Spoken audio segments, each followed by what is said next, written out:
Welcome to episode 2 of How to Make Your Own Engagement Ring. Last episode, we showed how to acquire and process our material, in this case sterling silver. Now we're going to construct the setting for the gemstone that we've chosen for this ring. We're going to start by marking out a slightly arching strip that we're then going to cut out.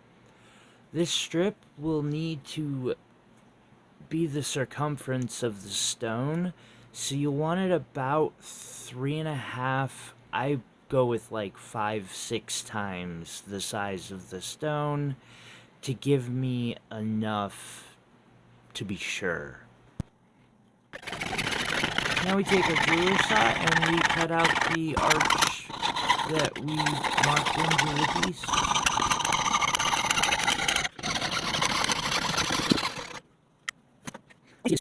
So I'm going to measure that line there. See here. Into the little string.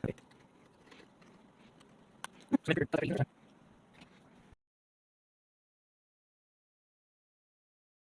This next part can be slightly tricky. What we need to do is make the perfect size cone for that.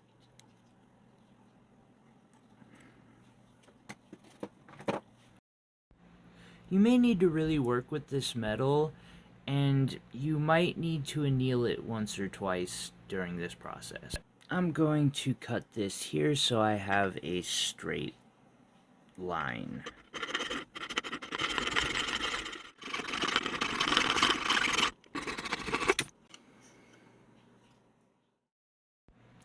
So the bottom side of this strip is shorter than the top side, and when you roll it in this fashion, it creates a cone with one side much wider than the other. We just need to continue bending this into a cone for now. And we want to make sure that that cone is going to fit our gemstone. Also, just wanting to let people know that the material pack to follow along with this project is now available on our Etsy. The proceeds of that allow us to continue making tutorials like this, so we really appreciate the support. Thank you for coming in and watching these videos. I hope you enjoy them. Now, if the metal's too hard to work with, anneal it. It'll make it a lot easier for you. Oh, we're getting close. Now, if you make a mistake, don't worry.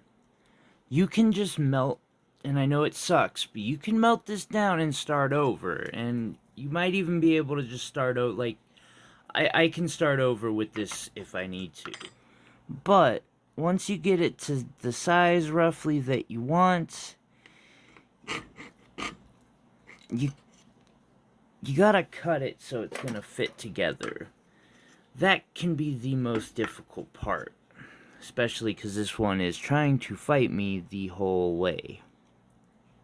So these are parallel action pliers, and they have some good uses. Now, if this has just gotten simply too difficult to work, and that can be a possibility, you can always anneal it. But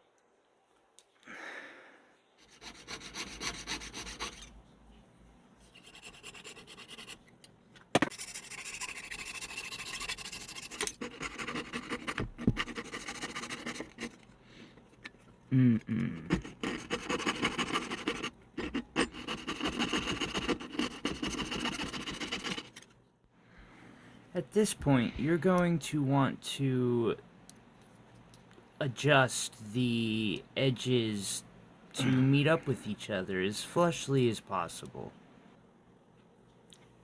Now, this doesn't have as wide of an angle on the top as I would like it to, but I'm pretty sure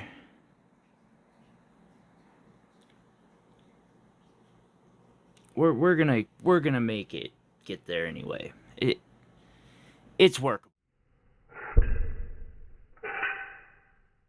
Alright, so from here, I am going to use first flux and then hard solder. So solder comes in 4 types: hard, medium, soft, or hard, medium, easy, and extra easy. And what all this translates to is the temperature that it melts.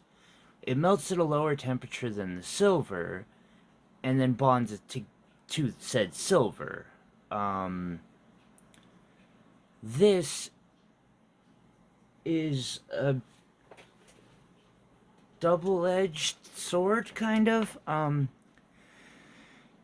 The different like hard will melt at a higher temperature than medium, and so on and so forth. This is desirable when you don't want whatever solder you're on to melt the other soldering you've done apart before you can get whatever you're trying to solder together soldered together.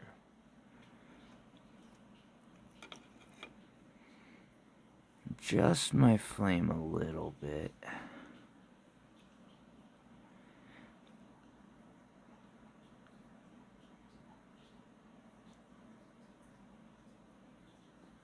There we go. Just to be sure, I like to have... Whoops. It got to it. A little extra sometimes, and I'll even turn it around and apply the heat on the inside.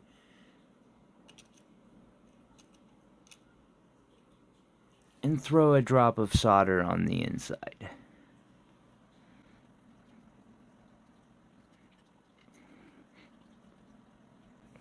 Also, when you do this, that is now completely annealed. Back to, like, softer than you can buy dead soft wire, like, or plate. It's soft. Now, we want to file the top flat, the bottom flat, and make sure it's in a general cone shape, while not removing too much material off the sides. So, this isn't exactly round yet, but that's okay.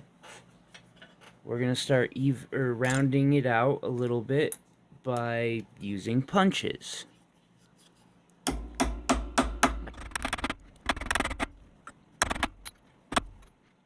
Roughly, we have our shape. So this next part is monotonous. I need to file this into the shape that I want it to be in.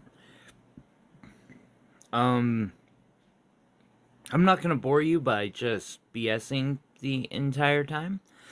What I'm gonna do is do that in hyperlapse. As you can see, this is kind of time intensive, but it's really worth it to get this into the exact shape that you want. It will really help as we move forward. From here, what I'm gonna do is I'm gonna pull out, I've got a fine tip Sharpie marker somewhere. At least I usually have. However, you're gonna want to be careful to put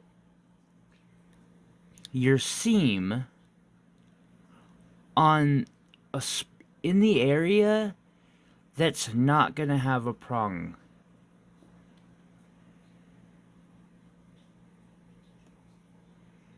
this can be a bit of a challenge. I'm going to have to re-angle my camera because I need to be able to look at this exactly straight up and down.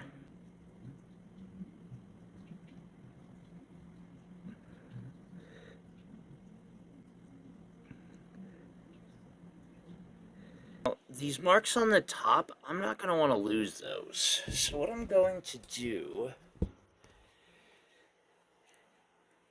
is put a fairly deep scratch in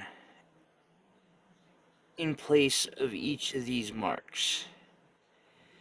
This will let me know where I'm wanting the top of the prongs if my Sharpie marker wears off. So I'm gonna decide on the height of my prongs, basically.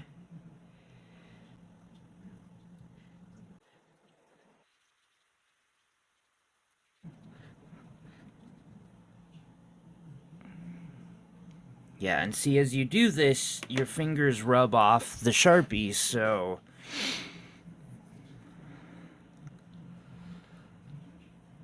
those scratches that you put in help you know exactly where you want things to be.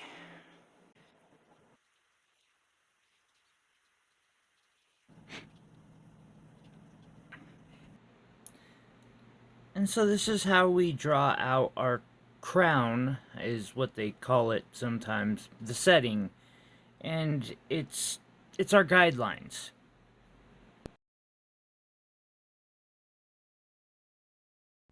And again, just like the other ones, we want to scratch these into the metal so we don't lose them if the Sharpie marker wears off. So from here, our goal is to cut out these without cutting out the rest. This is going to take some finesse and paying very close attention to what your saw is doing. And now you just cut very carefully on the lines you drew and cut those spaces that are triangular in shape out. It'll leave you with a crown looking thing.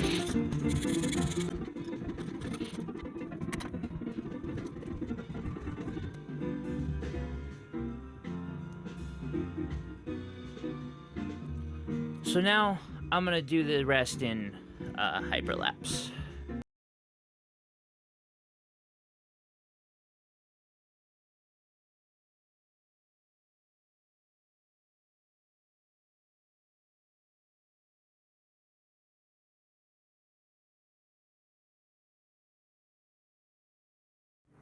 Look at that. It's starting to roughly look like it's actually a setting. Isn't that cool? Alright. So now for more shaping. I want to try to shape these to be as uniform as possible. Some of them are a little thinner and shorter. I'm gonna have to try to move this if I can. But they're looking pretty good. What I'm gonna do is I'm gonna utilize a bit called a Krause bit. Okay, so this here is a really tiny ball burr, and I've got many sizes on that. And this is a Krause bit. I'm gonna start with the Krause bit, and I'm gonna go from there. I'm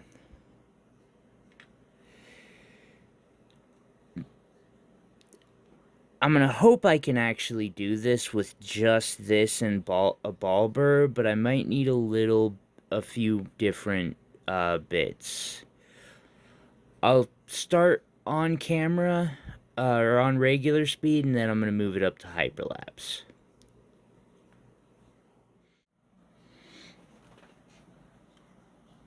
All right, so I have my piece here. I'll magnify this up a little bit. I highly recommend watching this all the way through so you know what you're aiming for in the end. It will really help the process. Regardless, figured I'd throw up a quick shot of the ring, that way you can kind of remember what you're really designing here. This is what holds the stone. Now the tip of the crouse bit works very slowly.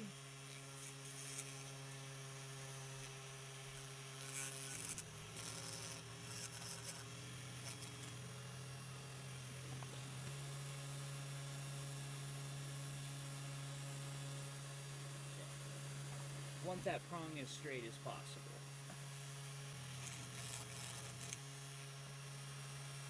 Right, and from here, I'm just gonna keep doing this until I get it as even as possible.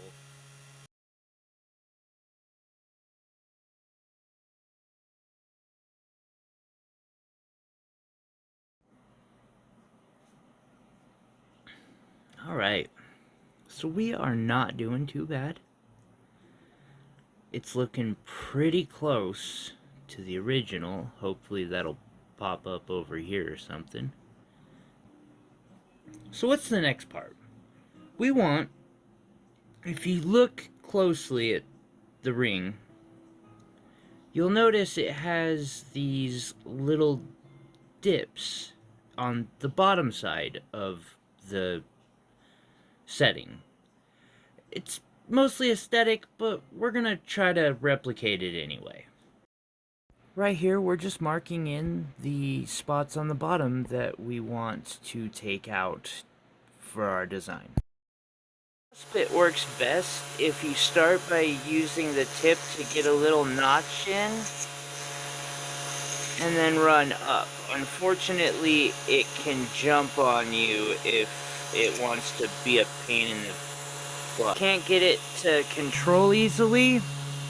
Lock your hands to something by pushing down on that something.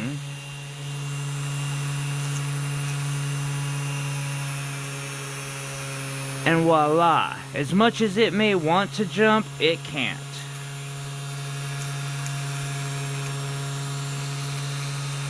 There we go.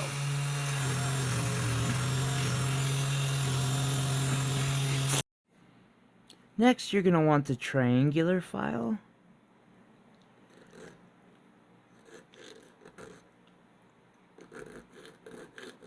And we're going to use this to kind of widen a little bit the base and create kind of a, I think they call it a fluted look.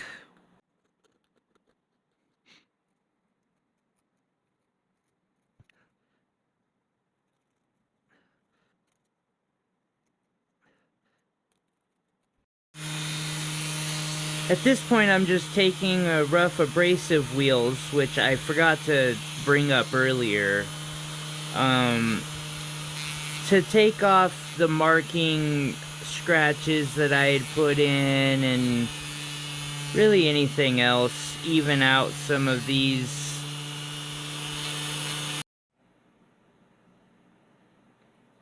This is our setting. And it's looking really good at this point. Which makes it the perfect point to stop this episode, and we will pick up in the next episode. I want to take a second to thank everyone who's watched this video. If you really enjoyed it, please leave a like and feel free to comment down below any thoughts you might have. If you missed part 1, it's currently on the channel, and the next part should be up pretty soon. I said we'd have this one out within a week. I managed to get it out the next day. I do have a festival coming, so hard to say. Get to work. Anyway, thank you. If you want to help support the channel, please head over to our Etsy. It's in our description. Please like and subscribe. Our profile. Those purchases if you don't want me continue to make this make wonderful the ring content that I yourself, can share you can with always all just of you. send me a Thank message you on our again. Etsy and